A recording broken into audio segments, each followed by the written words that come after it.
I told my childhood best friend's family what her boyfriend did to me 10 years ago, and now I'm being blamed for ruining an engagement and breaking up her family. Growing up, I, 27F, had a childhood friend, Angie, also 27F, who felt like a real sister to me. From the time we were 6 until we turned 18, we were inseparable, spending weekends at each other's houses, celebrating family events, and just being part of each other's lives. When my parents went through a messy divorce during my second grade year, I even stayed at her place for a while. Angie, who's Russian, taught me some of her language, and I taught her a bit of Spanish. Her older brother and younger sister were like family to me. In our teenage years, she had 2 close male friends. She ended up dating one, and the other, Nico, 29 now, who is also Russian, became my boyfriend when I was 17. Growing up I had issues with a heart condition. I won't bore you with the details, but I had to take a lot of meds, but got healthier starting from 16. I didn't have to take them daily but only when my heart rate became irregular, but then immediately, as it would become extremely painful, my heart would cramp and I would start to hyperventilate. All my friends knew this, Nico included, and that I would black out if my meds got taken with alcohol. I didn't smoke much or drink much growing up as a result, since I was worried about my health and only did drink at home or in a safe setting. Legal drinking age is 16 here, and I only drank wine or beer if at all. I had my first time with Nico at 17, and when my parents stayed at a retreat 2 weeks later he came over to have a date night. I did drink 1 glass of wine, but started having health issues later resulting in me taking my meds and being unconscious. I was a bit sore the next morning but didn't think much about it. 2 weeks later I'm informing Nico that I'm late on my period and he starts to panic, confessing he made love with me while I was unconscious. We've made love before, so he didn't think much about it. Apparently he didn't have protection, but since I was on the pill he figured it was alright, and he also didn't finish in me, but in a tissue. I felt violated and disgusted by myself. I didn't know how to describe this and only told Angie about it. I was an utter mess for a few years, and wasn't able to be intimate again until 2 years later. I didn't remember any of it, but was too ashamed to go to my mom or anybody else.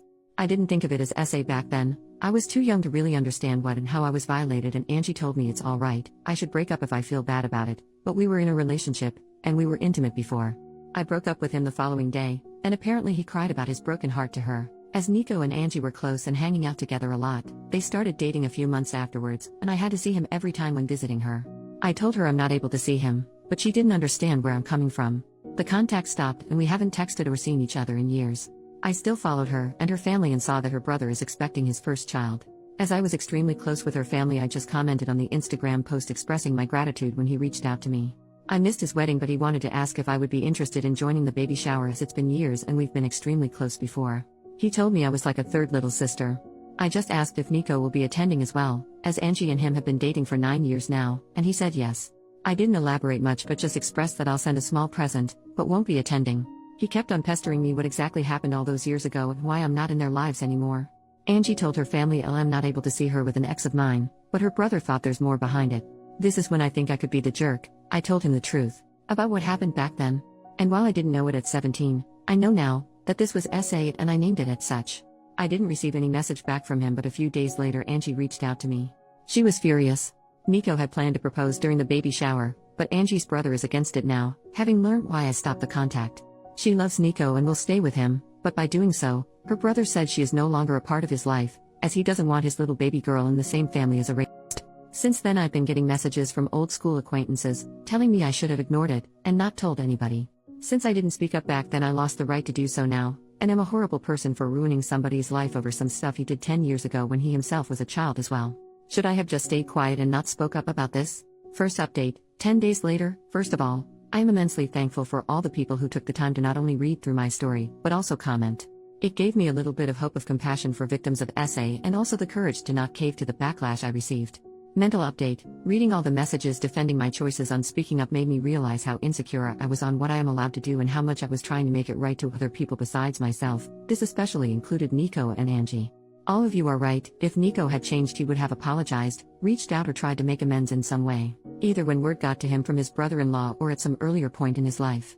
My former best friend Angie should have been able to feel some sort of compassion if she had any respect for me as a human being or the time we spend together. Her reaction showed that I shouldn't hesitate on my actions. I went to therapy from 21 onwards and thought I moved on from the rape as best as I could, but I realized how ashamed I still am almost 10 years later about an incident that wasn't my fault at all. I was ashamed to speak up back then and afraid that people around me would look differently at me. And somehow I still felt bad about speaking up today, so I'm trying to own what happened to me now and not apologize for other people's behaviors, especially as they don't even show me respect. What happened since then? I archived every nasty message I got on WhatsApp so I wouldn't have to read them, but would have the proof if needed at a later point. Angie's mom called me crying the following day of the incident. I shouldn't have answered the phone, but during the 10 years of friendship I saw her as an aunt, almost a second mom. She'd always joked that while her children would run around the house doing whatever, I would always take the time to drink a tea and talk with her, showing her more love and time than her actual children. While she said she's sorry for what has been and for what I went through as a child, she couldn't believe that I would ruin Angie's happiness over something like that. With Angie's brother refusing to have Nico as part of the family and Angie standing by Nico's side, it's divided their family and she is heartbroken. She has grown to love Nico like family as well and has known him for nothing more than a considerate young man who she knows will make her daughter happy. It wasn't nasty names or angry talk, just a heartbroken mother who faked to acknowledge my pain and saw the fault in me. Angie's mom tried to get me to apologize or to take it back, but I refused as I don't see the fault in me. With everything that has happened, I believe that Nico hasn't changed and is just hiding it better somehow. He can see how people are standing by him and supporting his behavior, so he won't have to change. And that is something I didn't want to indulge. Angie's mom not even once used the word rape, and I tried to correct her every time she talked about it, trying to name it for her to understand better, but she would just start sobbing more and it didn't make sense for us to continue to talk. Angie's mom used to be in contact with mine for some time, and she reached out to her after our talk. I was afraid that my mom would find out, since she's from a more conservative background. We had a long talk and I didn't get to see her physically yet, but she apologized for not being there for me or not making me feel like I can talk to her. I tried to calm her as best as I could, but when she asked me if my current partner knows I was used like that, I got angry. She was scared my partner would leave me if he found out, implying it was something that made me less precious or appealing. When she asked me to keep it a secret from our family abroad and in our country, I hung up. She was acting exactly the way I was afraid she would, as if it's something shameful. It was especially hard as I am trying my best to move away from the feeling of shame. She has since apologized, but it's clear that her view of me has changed. I don't yet know how to deal with it, but that's something to worry about in the next few weeks. As some of you suggested, I wrote Angie's brother, Sven, again and apologized for the mess, but I'm glad that it is out in the open and how proud I am that he's not defending his family. I asked if his old email is still working as I would just send a gift card. He didn't respond, but I got a message from his wife 2 days ago.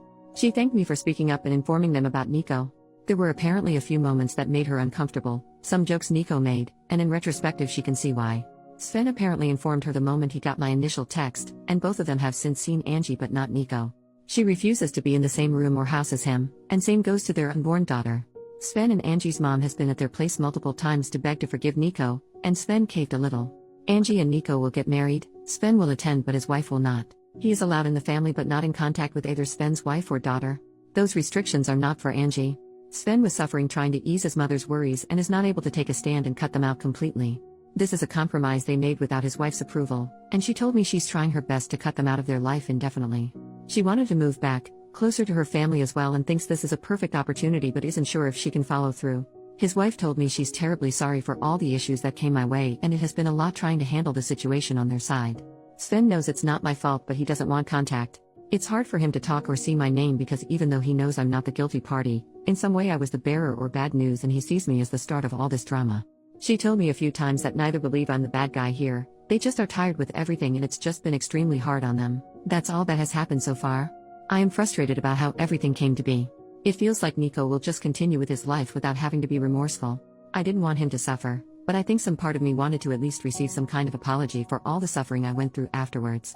I'm having to deal with my mother and her changed shameful view on me, and even though I'm happy it's all out, it's extremely hard to stand by my choices. My partner and my best friends both have been my shoulder to cry on during this ordeal. Especially my best friend was enraged for me, and I am extremely grateful to have both by my side. Right now I'm just emotionally drained, but I'm sure it will be better once a few weeks passes. Second update 3 months later, posted 2 days ago. My first post was 3 months ago and this one will be my last update for now.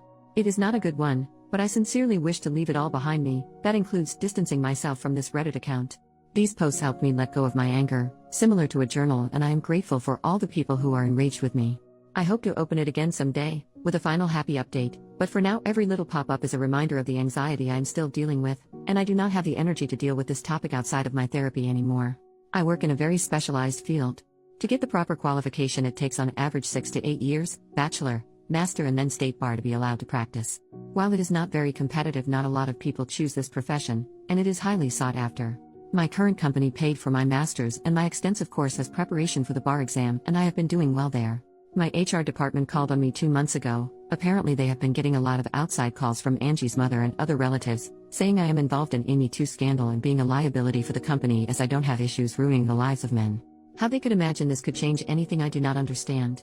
I work for a global company, They have counted on me for years. I never had any issues prior, and quite frankly, they do not care. However, they have been getting frustrated with the amount of calls and apparently even reached out to the police, and the calls have stopped since.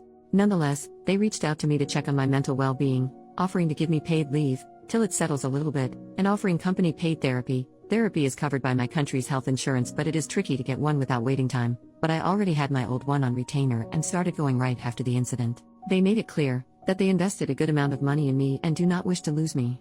I was ashamed that this part of my private life slipped into my professional one. It started to influence the career I worked hard for years to build, and while my company ensured me that it would not affect the workload and clients I'm getting, word got around, and it was clear for my colleagues that I am going through something nasty, and the company does not want to deal with it. All this stress and anxiety led me to hyper-focus on my work. I took on whatever I could, paranoid that another call would come, and for whatever reason, the company would move me to a dead-end department where my career would basically be over. At the same time, I started looking into different companies who would be able to buy me out, as I am tied to my current company for 5 years after graduation. 3 more are left, and I got a management position in a rival company with a huge salary jump. I couldn't be happy about it. I was just relieved I wouldn't get the pity looks from my colleagues anymore. I went to the police with all the hateful messages and the HR protocol with the call history and got a restraining order for Angie's mom.